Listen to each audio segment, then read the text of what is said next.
তোরা কি করিস? তোর পড়াশোনা নাই? সারাদিন খালি আড্ডা মারিস তোরা? হ্যাঁ, সামনে পরীক্ষা যা, পড়াও কথা যা, পড়াও কথা। ছেলে পোলা মানে তো পড়াশোনা নাই, কে খালি আড্ডা মারি বেড়াবো। হ্যাঁ, সামনে পরীক্ষা জানেই না। গার মারছে, গণিত ছাড়াইছে, সারা ভালো। কি করিস তুই? আমি তুই টেনশন করিস না, বাসের দাম বাস দেও, তো দাম দিই না। তোরা কি করিস রে? খারাপ আছি। ইনু খারাপ আছিস কে? বাচ্চা পড়াশোনা নাই? এনে খারাপ থাকুন না, কোন খারাপ থাকুন? আইনে বাচ্চা গেল তো দোষ, আইনে বাচ্চা আইনে বড় মেয়ে আছে। সারাতে কি করে কথা কানা জানিস না?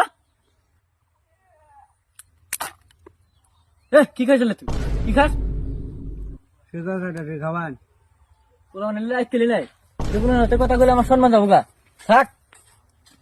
যে তোমার বালে সম্মান, স্কুলে তুমি ভালো মতো পড়াইছো, দাও না, আর তোমার সম্মান দিব।